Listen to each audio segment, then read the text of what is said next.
Hola, ¿qué tal? ¿Cómo están? Mi nombre es Kelvin Zelaya, soy estudiante de la Universidad Don Bosco, quinto año de Contaduría Pública y en esta oportunidad, bueno, en esta ocasión tengo la oportunidad, mejor dicho, de compartirles un pequeño resumen, un pequeño análisis acerca de las obligaciones mercantiles, formales y sustantivas que nos deparan directamente la Dirección General de Impuestos Internos. Entonces, vamos a hablar un poco acerca de ello en esta ocasión. A lo largo, bueno, es prácticamente, no va a ser un video muy largo, sino que prácticamente para que tengamos una mejor visualización y concepto de todo esto que hacen los contribuyentes, los comerciantes, eh, y cómo lo ampara la ley. Toda esa información de igual manera está bueno, es una recopilación prácticamente que de todo lo que tiene que ver con lo mercantil, con los tributos de cada comerciante y todo esto. Las fuentes prácticamente son y lo podemos encontrar en el código de comercio, prácticamente, y en el código mercantil. Todo esto está ahí y está prácticamente como que mucho más detallado, ¿verdad? En caso necesitemos tener mayor información acerca de esto. Entonces, como les mencionaba, vamos a empezar. eh, y aquí tengo una presentación para que nos vayamos guiando y tengamos como que los podamos dividir de esa manera y así tengamos un mejor concepto de estas tres ramas. Y aquí se los mencionaba, bueno, el tema es cumplimiento de las obligaciones mercantiles de acuerdo al Código de Comercio y de las obligaciones formales y sustantivas ante la DGI, que es, esta es la abreviatura, que es la Dirección General de Impuestos Internos. Entonces, todo esto, de esto va a tratar el tema. Aquí tenemos el objetivo. Como les mencionaba anteriormente, el objetivo es de que tengamos y podamos conocer todas estas formalidades, todas estos son obligaciones más que todo que los comerciantes deben de realizar para poder evitar algún inconveniente en este caso, eh, con la Dirección General de Impuestos Internos, con alguna ley tributaria o que se haga el incumplimiento de alguno de ellos. Entonces, el objetivo es, y lo vamos a leer textualmente para que tengamos un mejor concepto, que dice, el objetivo es conocer el cumplimiento de las obligaciones tributarias y mercantiles para contribuir al autocontrol de dichas obligaciones a las que están sujetas las personas jurídicas y facilitar a los profesionales ejercer directamente un mecanismo fácil para mantenerse en conocimiento de cuáles son las obligaciones tributarias, sustantivas y formales y las mercantiles, perdón, que deben de cumplir. Como les decía anteriormente, vamos a tratar de abarcar y tener solo, quizás no las vamos a explicar todas porque son bastantes, quizás vamos a ver el nombre de alguna de ellas. Vamos a ver el nombre de algunas de ellas y pues las que parezcan más complejas las vamos a ir explicando. Como les mencionaba, todo esto está ahí, como lo dice aquí, está toda esa información o la fuente es el Código de Comercio. Entonces, toda esa información está ahí, todos los artículos está bien detallado y ahí encontramos toda esa información. Entonces, prácticamente es eso. Vamos a ver todas estas leyes tributarias, sustantivas, formales y mercantiles que se deben de cumplir para evitar para evitar problemas tributarios prácticamente. Recordemos de que cuando incumplimos alguna de estas, pues todo tiene sus sanciones, hay infracciones.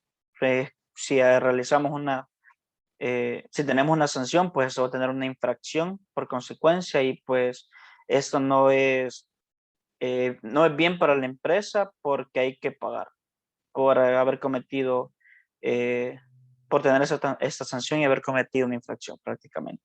Entonces, el objetivo también es de que pues podamos evitar todo eso, de que nos llenemos de conocimiento, podamos saber toda esa información y que al final, una vez pues ya lo sepamos, ya estemos conocedores y así evitemos que las empresas tengan este tipo que no caigamos en esto. Y una vez lo cumplamos, pues no tengamos ningún problema. Voy a dejar de compartir mi imagen para tengamos un mejor, aquí la información de los conceptos. Entonces nos vamos a pasar y como les mencionaba, estaban las obligaciones mercantiles. Bueno, voy a poner aquí.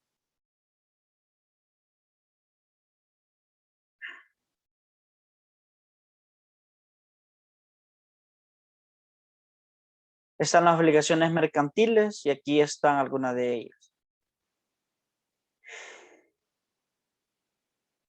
Esta información se han sacado de un documento aparte, por eso es que tiene 4.1.3.1, pero es irrelevante. Entonces, solo nos vamos a enfocar prácticamente en los temas.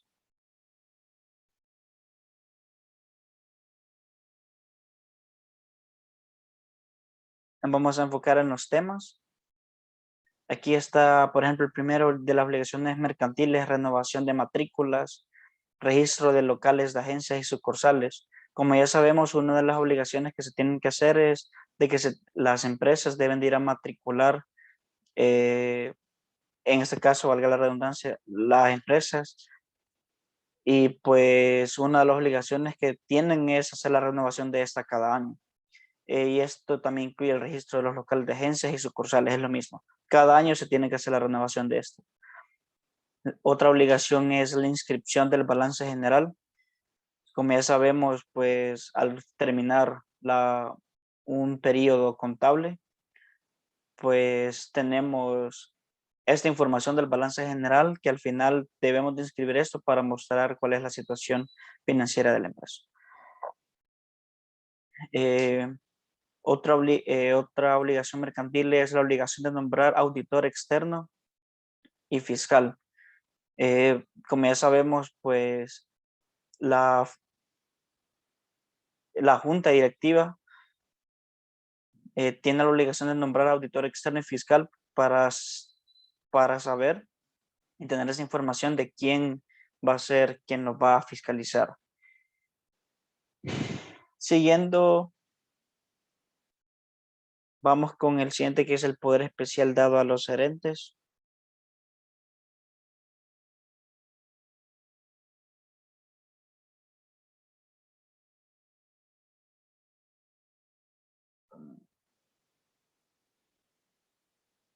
El poder especial dado a los gerentes, por ejemplo, la junta directiva o el administrador único podrán nombrar uno o varios gerentes generales o especiales, sean o no accionistas o miembros de la misma junta directiva. Igual facultad tendrá la junta general cuando el pacto social así lo disponga. Dichos nombramientos de los gerentes podrán ser revocados en cualquier tiempo por el mismo órgano social que los nombró. Entonces era lo mismo que les mencionaba.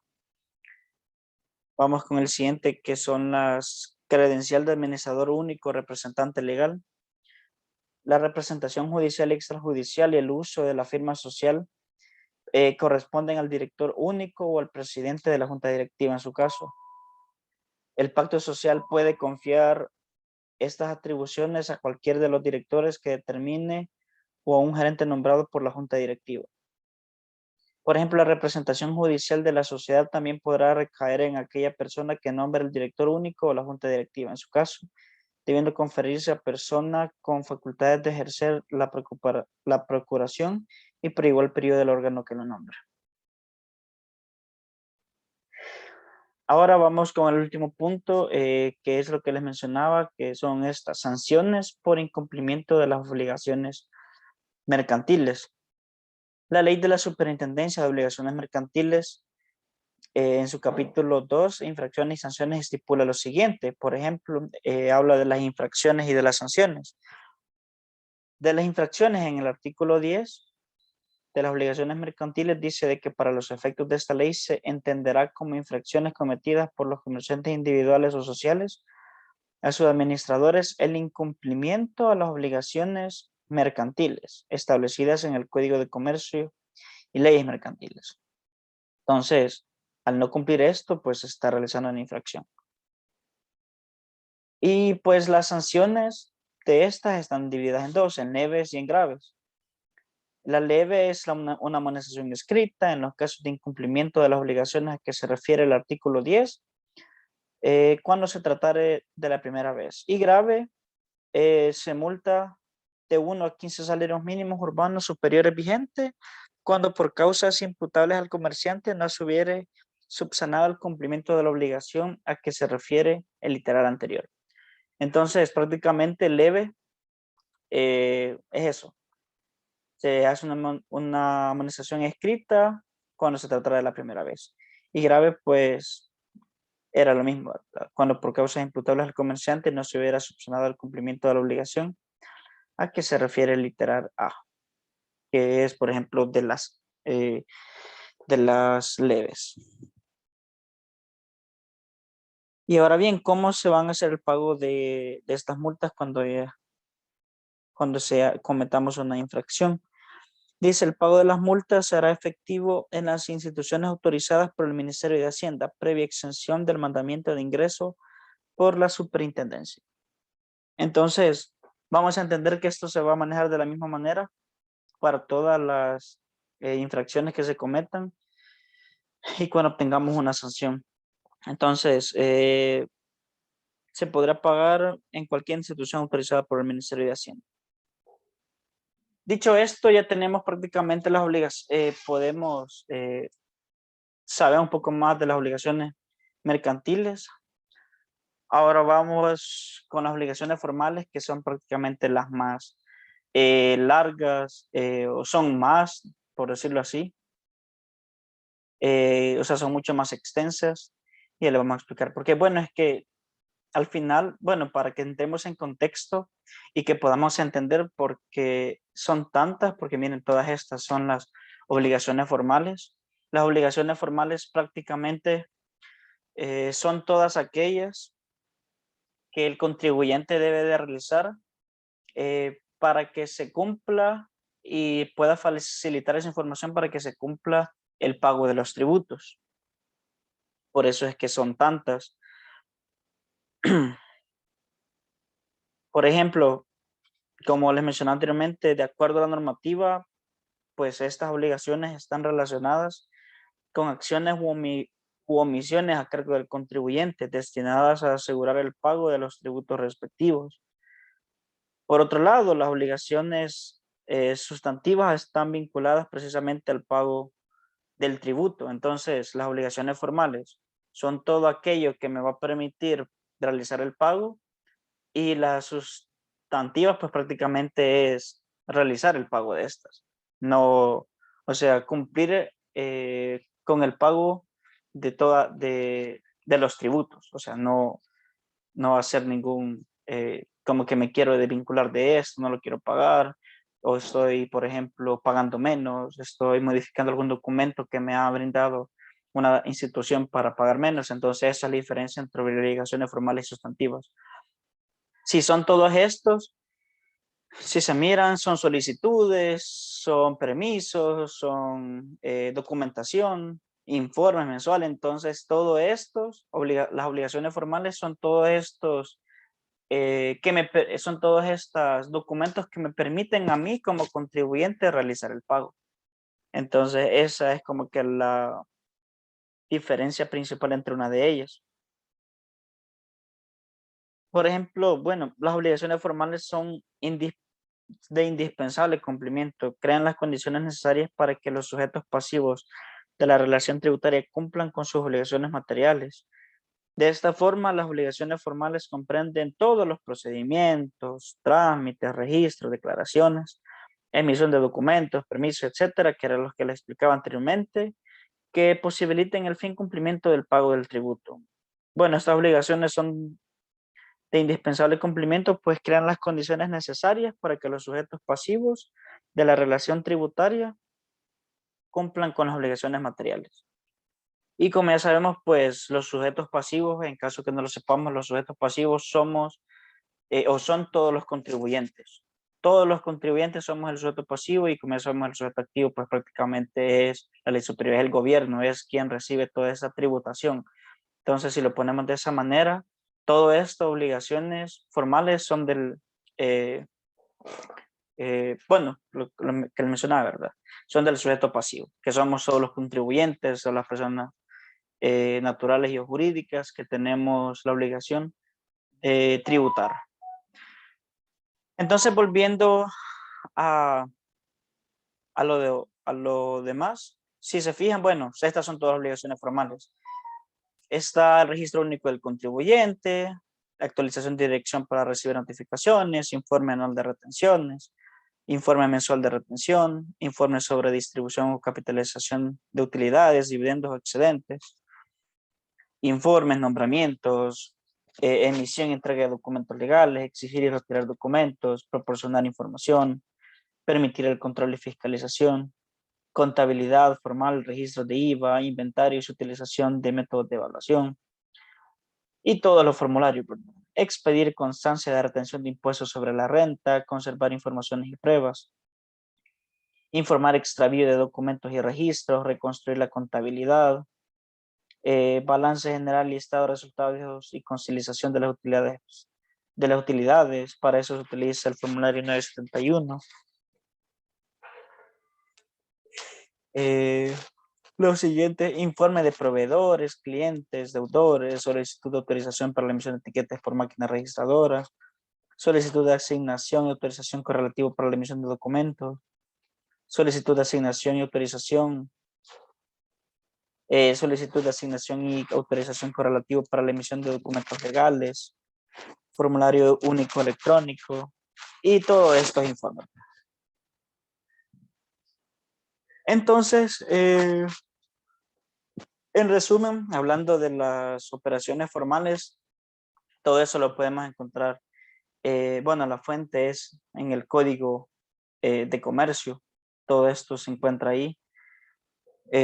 Con respecto a las leyes mercantiles, todo esto está ahí, lo podemos encontrar y podemos encontrar también mayor información de cada uno de ellos, de cuándo lo tenemos que utilizar, cuándo no. Por ejemplo, este de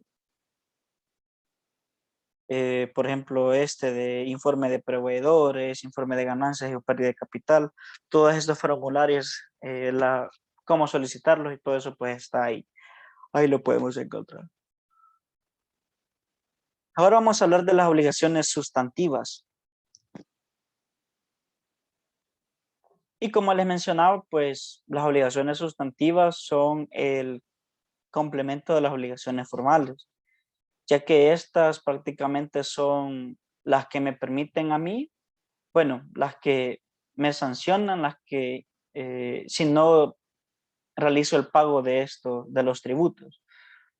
Entonces prácticamente mi obligación sustantiva es realizar el pago mediante los medios que me presta, en este caso, pues el Ministerio de Hacienda, que sería el sujeto activo. Como podemos ver acá, solo hay 4. Está la declaración de impuesto a la transferencia de bienes muebles y prestación de servicios, que todos lo conocemos como el IVA, que es el 13%. La declaración de impuestos sobre la renta, la declaración mensual de pago a cuenta, impuesto retenido a renta, el F14, la declaración de impuesto a la transferencia de bienes raíces. Entonces, si se fijan, todo esto son los formularios que utilizamos prácticamente para realizar el pago de los impuestos y cuando realizamos la declaración de cada uno de ellos. Como ya sabemos, de la declaración de impuestos a la transferencia de bienes móviles y prestación de servicios, el del IVA, el 13%.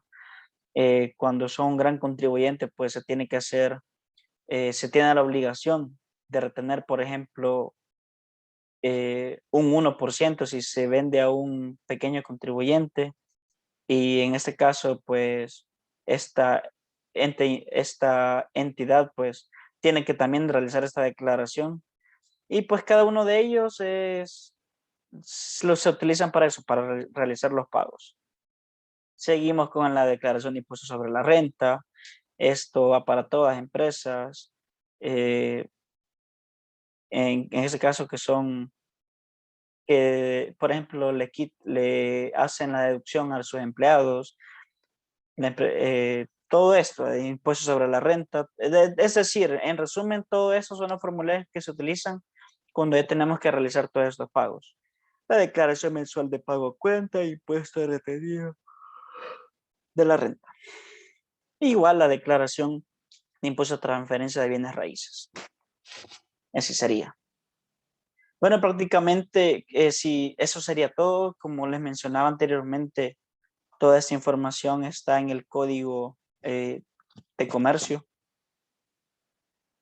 Todas estas obligaciones, si necesitamos como que mayor información de cada una de ellas, aquí no le vamos a alcanzar a ver porque no iba a ser el video tan largo. Entonces necesitamos, podemos ir a buscar allá la fuente. Aquí están prácticamente, es un listado de cada una de ellas, obligaciones mercantiles, formales y sustantivas, para que tengamos la noción de esto y ahora sepamos cuáles son y que las podamos conocer. Y ahora si necesitamos más información, todo esto está en el Código de Comercio. Muchas gracias por su atención y pues que tengan un feliz día.